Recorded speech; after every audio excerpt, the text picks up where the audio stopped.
The bulletin is live on Joy 99.7 FM here in Accra. In Kumasi, it's live on Love 99.5 FM and affiliates across the 16 regions of Ghana, including A1 Radio in Bogotanga, Pad FM in Damongo, and Kekeli Radio in Ho. You can also download the My Joy Online app from Play Store and App Store to listen live on the internet. Coming up in this edition, long queues, absence of new COVID card characterizes second phase of AstraZeneca vaccination today. But the Ghana Health Service is upbeat. The exercise will go on smoothly. Put in a lot of effort to obviously make sure that every Ghanaian who is within that bracket, that is from the 1st of March to the 9th of March, is vaccinated accordingly.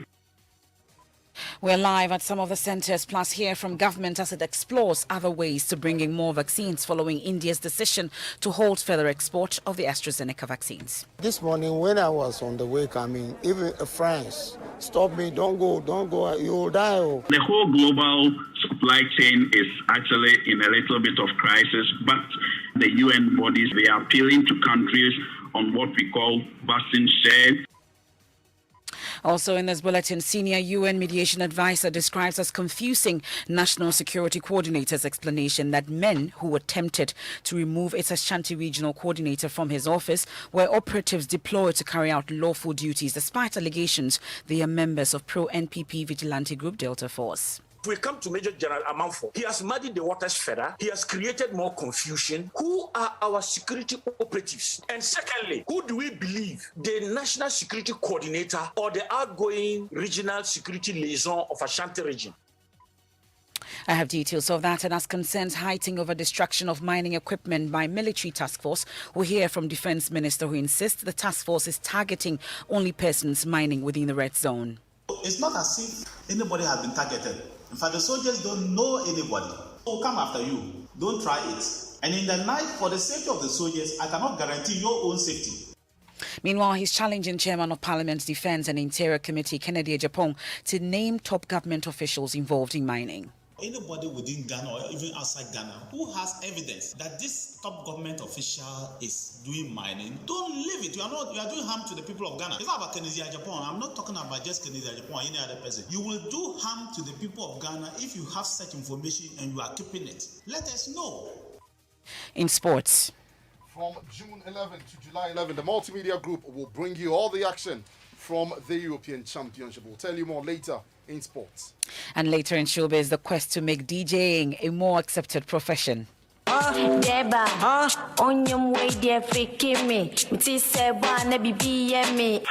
to now form a formidable force. Get DJs educated. Where my DJs at, gather around because Ghana is putting together a union for that profession. Thanks for choosing us. We are your home of independent, fearless and credible journalism. I am MFA Pao.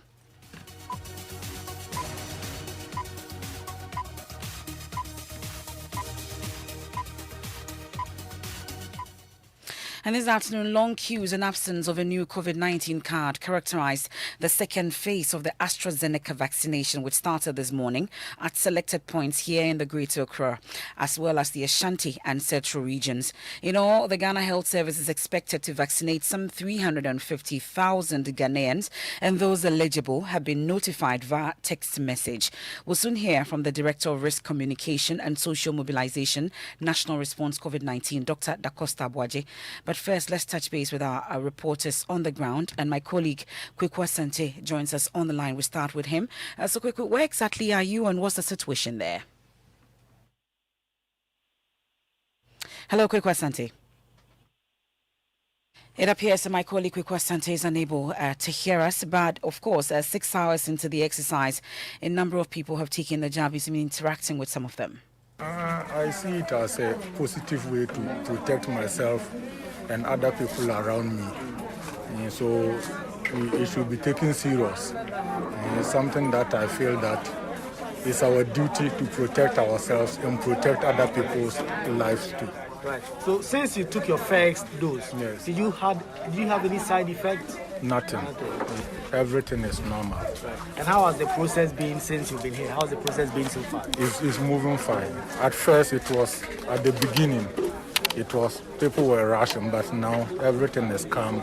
Oh, they should be bold and take the vaccine because it's good. It's good for our health. I mean, there is nothing to fear about this exercise. This morning when I was on the way coming, even friends stopped me, don't go, you'll die. Oh. No, the first one, I mean, no side effect. And then likewise the second one. So I'm appealing to Ghanaians that there is no fear in this. Some Ghanaians there interacting with my colleague Kwekwa Sante. Well, he was at the Ayawaso North Municipal Directorate also, and the health director there, Sophia Quist, says the process has been smooth so far in the municipality, and adds that although people have shown up when they are supposed to take the second dose later, they will not turn them away.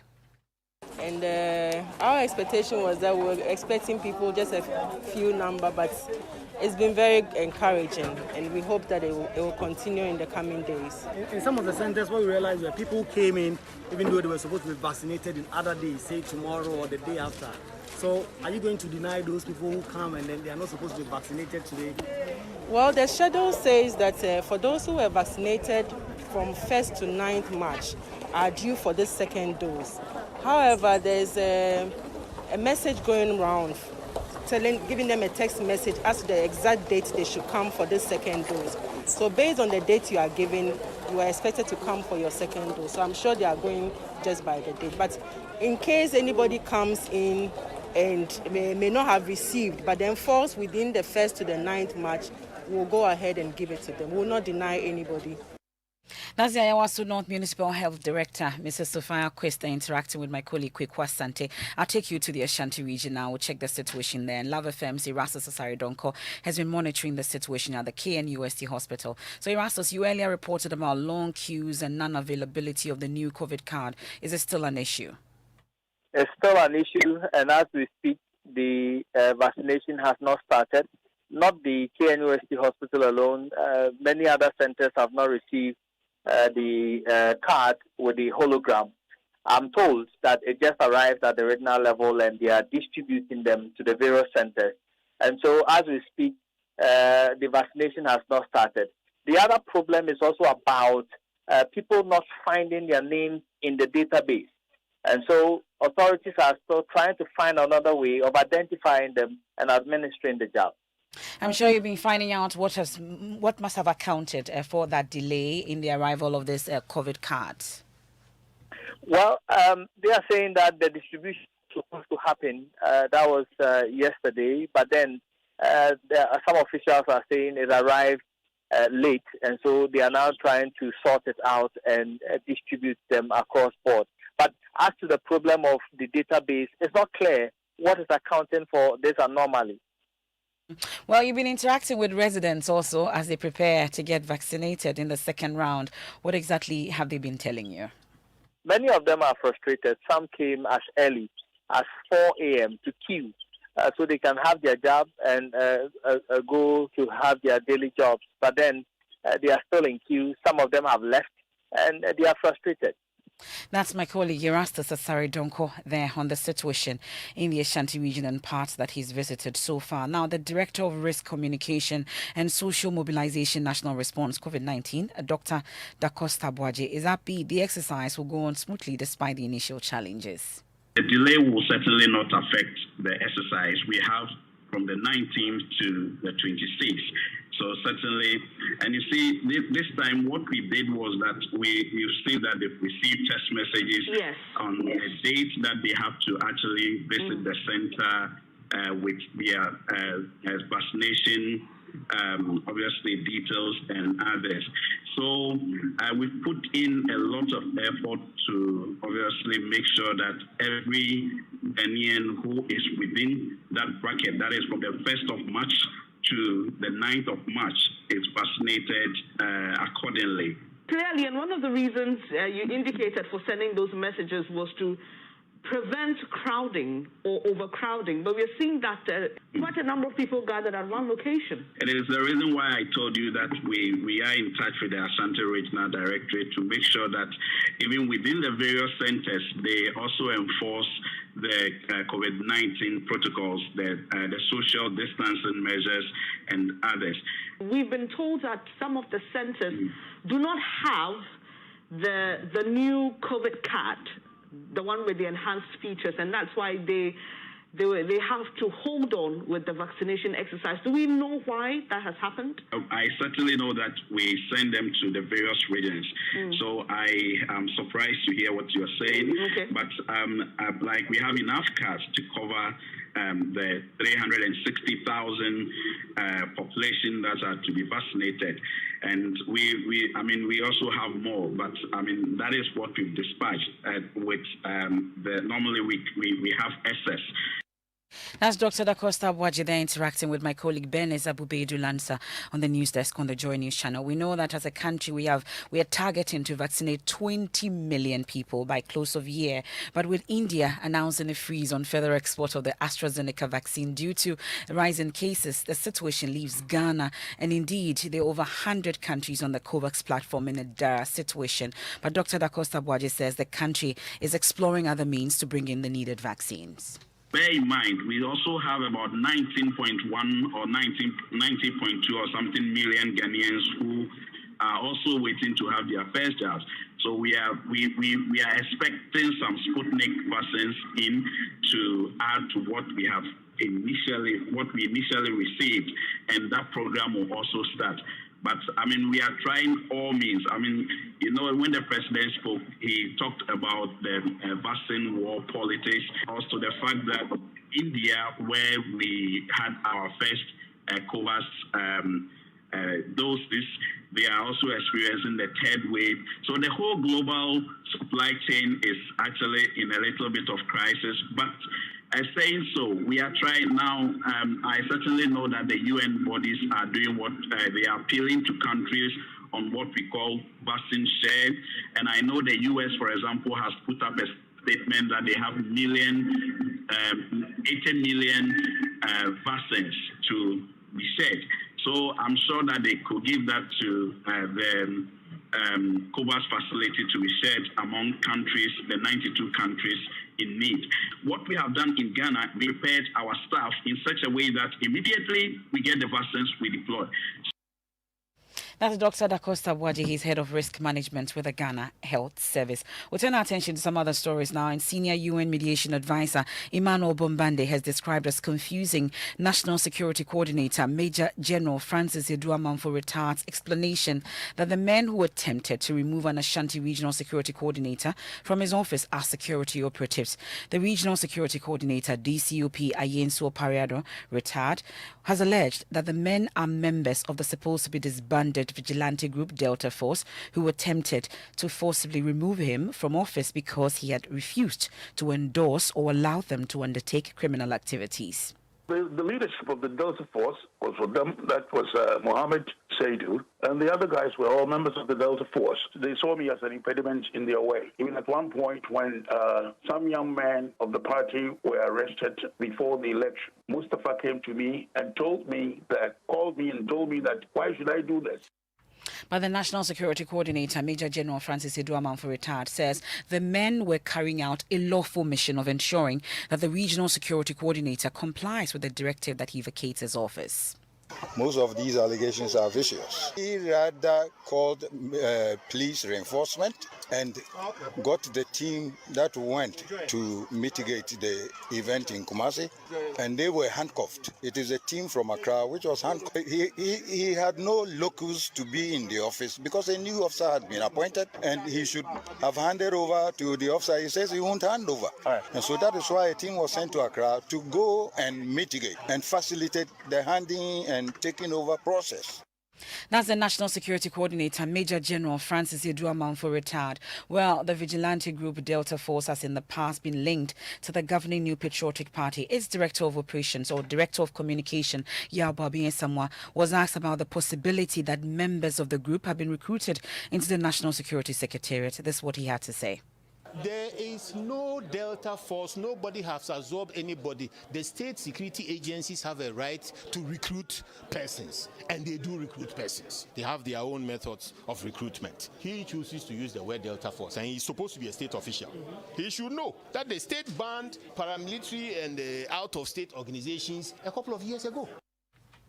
That's Yabuabi, someone speaks for the NPP. Now, senior UN mediation advisor Emmanuel Bombande has been analysing the issues that have come up so far. First, he questions the NPP's decision to comment on the matter, plus points out that the National Security Coordinator's explanation does not settle the issues regarding the possibility that the attack on the Ashanti Region Security Liaison Officer was carried out by members of Delta Force.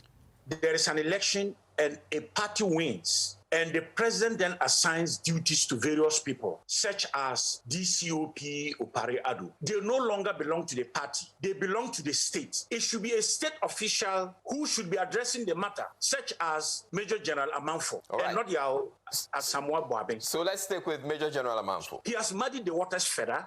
He has created more confusion, and he has left all Ghanaians aghast. The operationalization of an efficient security machinery cannot use those methods to remove somebody who is supposed to be outgoing, as confirmed by he himself in terms of letters. Ghanaians must be able to know who are national security operatives.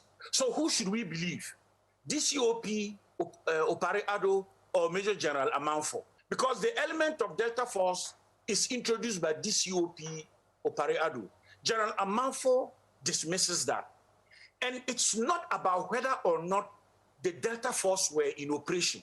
It's about the clarity of mind so that when you and I are in any situation where we find security operatives, we can be absolutely confident that they are security operatives of the state.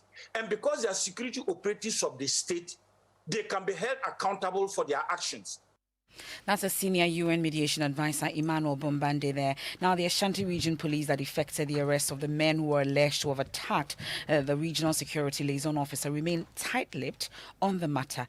A former national security operative who prefers to remain anonymous has been commenting on recent issues involving the National Security Secretariat. First, he says it is irregular for operatives to be used for operations including arrests that are ordinarily the function of the police. He spoke on the Super Morning Show.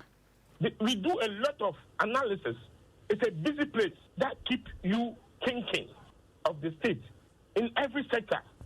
There are people who go to the market, lorry parks, wherever you find them. And these days, I find national security operatives showing off their goaters. You understand me? You are supposed to pick intelligence.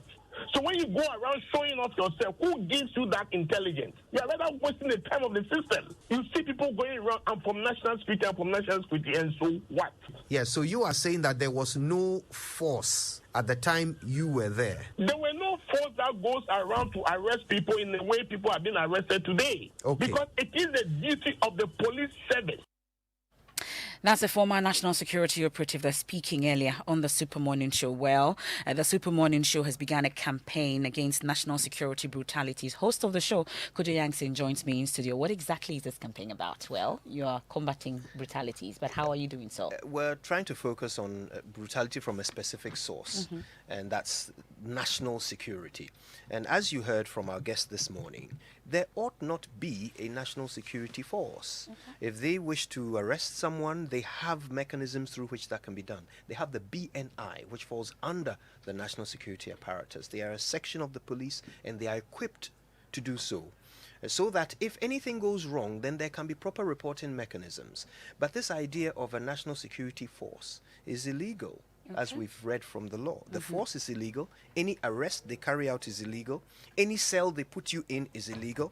Any interrogation they subject you to is illegal. That includes torture of the likes of what we saw done, we've heard was done to Caleb Kuda. Any recruitment that this organization carries out for people to join such a force is illegal. So imagine such an illegal organization then announcing to the nation that they are about to investigate themselves.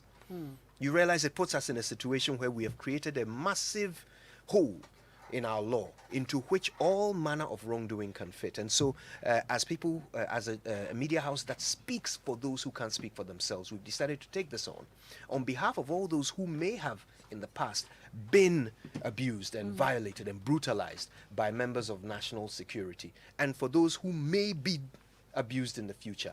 This campaign will stand until we see some changes. Okay, thank you very much, Koji Yangsing. He's the host of the Super Morning Show. We'll talk about another campaign, this time not by the Super Morning Show, but by government. And the destruction of mining equipment by the military task force on water bodies will continue unabated. That's the firm decision by Defense Minister Dominic Nitiwo, who is today justifying the continued destruction, insisting the work of the task force Operation Halt is targeted and only dealing with persons mining within the red zone. This comes on the back of criticism by some mining companies which claim they are being unfairly targeted. It includes Extra Gold, a mining company headed by NPP women's organizer Kate Jimfua.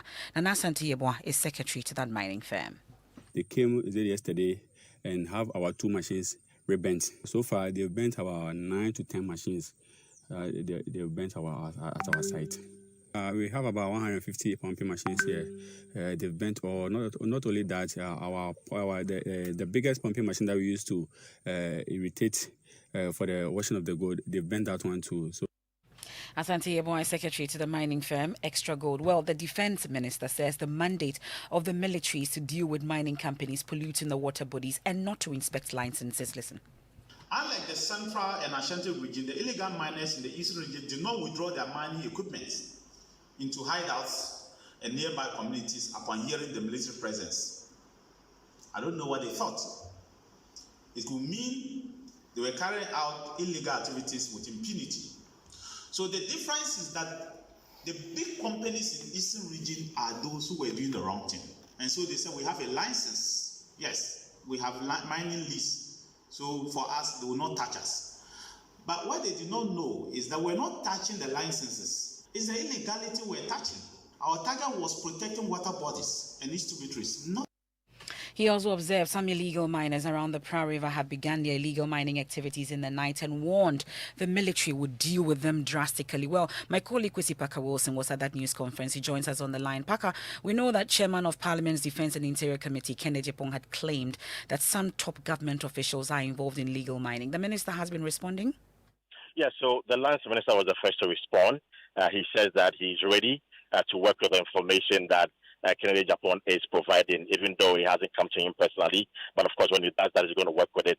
But then the Defense Minister, Dominic Nitiwo, was emphatic that any individual who has information like that and is keeping it to himself is actually doing a huge disservice to this country. And so he's asking Mr. Kennedy Japan to quickly provide the right authorities with the needed information so that at least they can quickly work with that. I would disagree with anybody who says that, it's not a sustainable thing. Of course, we know it's not sustainable. That's why we're not keeping them forever. It's not even wise to keep soldiers in the bush forever. It's not a wise thing. That's how come the Operation Vanguard, we have to pull the soldiers out. You don't want the soldiers to become civilians. So you won't keep them forever. So we agree with that. But we're saying they're doing a surgical operation. And you must judge this operation in the context of the fact that it is a surgical operation. And once that is achieved, we'll move on. In the 3 operations they have done, they've done virtually 70% of the major river bodies. They've covered 70% of the major river bodies. And they keep monitoring it through plain clothes, through helicopter movement, and through drones. As for top government officials, listen, any Ghanaian or anybody within Ghana or even outside Ghana who has evidence that this top government official is doing mining, don't leave it. You are doing harm to the people of Ghana. That's the Defense Minister, Dominic Nitiwo. This is the Midday News here on Joy 99.7 FM. Our top stories: long queues, absence of new COVID card characterizes second phase of AstraZeneca vaccination today. But the Ghana Health Services upbeat the exercise will go on smoothly. We'll go for a break and we have sports after that. And later in showbiz, the quest to make DJing a more accepted profession. Time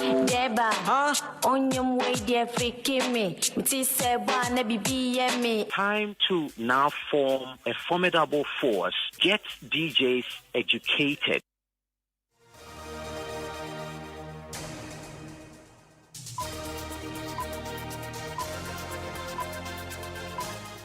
Thanks for choosing us. And something big is happening tonight. Hans Mensando and the team are in the studio. Hans. Get to that in a bit, but nice shoes, red.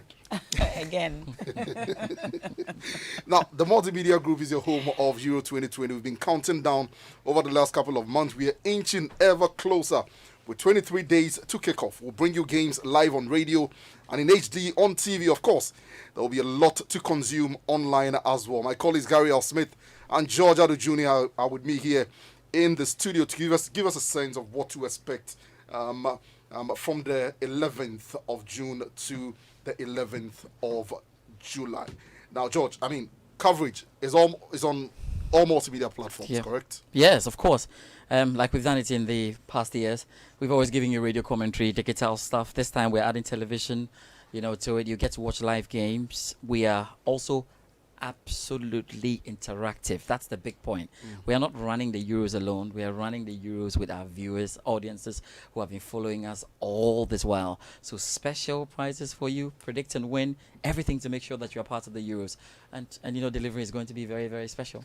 Absolutely. And of course, before all of that will be the end of the European football season, Gary. And you will be reviewing that tonight on PM Express. Who are we having with you on that show? Yes, we'll be previewing and reviewing with Guillaume Balaguer. We spoke about that yesterday on Midday on this platform.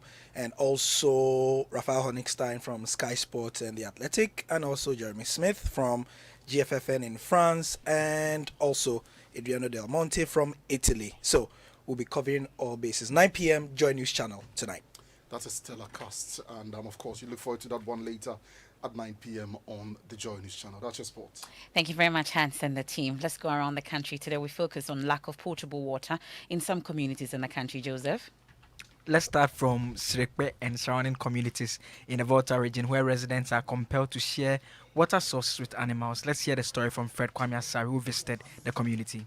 A borehole constructed in the community by the former MP, Joe Gidisu, in 2012 is faulty, hence unable to produce water. Due to this, the residents had to fall back on 2 dams in the area, which is about 2 kilometers away from the community. Unfortunately, they had to share the water sources with animals. We use the same water the animals drink, urinate and defecate in, but it is the grace of God that is keeping us alive. The water government officials use to flush their toilets is more better than what we rely on here.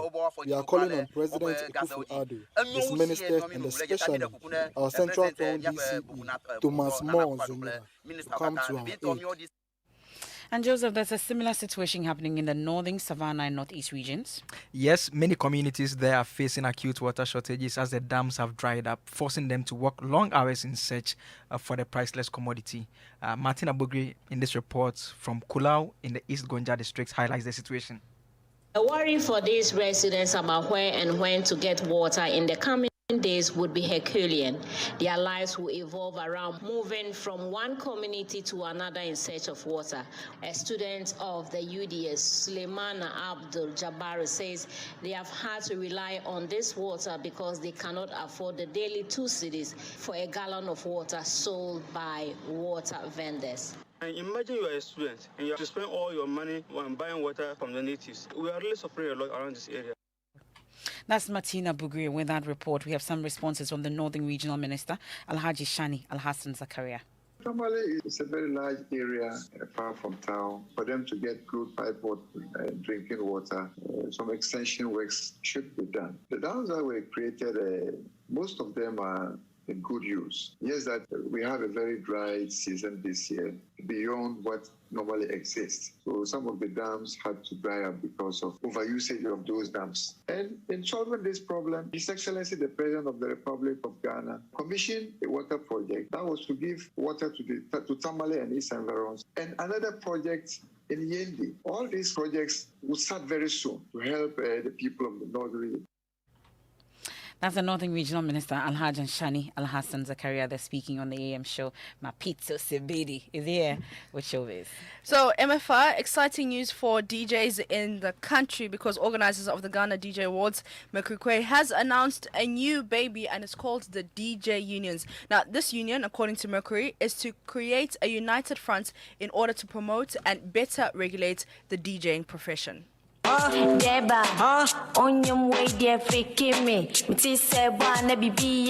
It is time to now form a formidable force, get DJs educated, to make DJs understand that this is a profession and it has to be addressed as such. DJs have to register to be a part of the union. The response has been overwhelming. There are different levels of membership. There's the pro DJ membership for people who do DJing full time. There is a level for people who do DJing part time. There's a level for students who aspire to be DJs, and there's also a level for people who use services of DJs.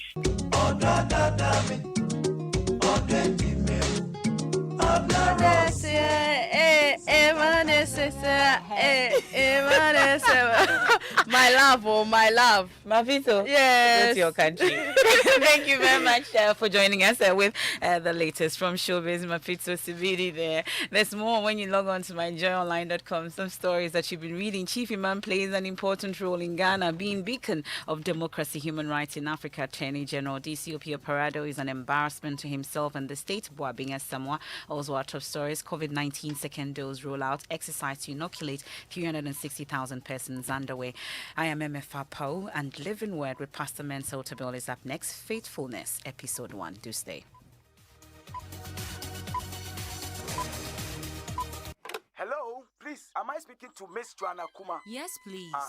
My name is Philip and I'm calling from MTN. Someone has just sent you money and we will need you to enter your PIN number so that we can put the money in your account. Hey, oh dada, MTN will never ask you for your PIN. Never reveal your PIN to anyone under any circumstance.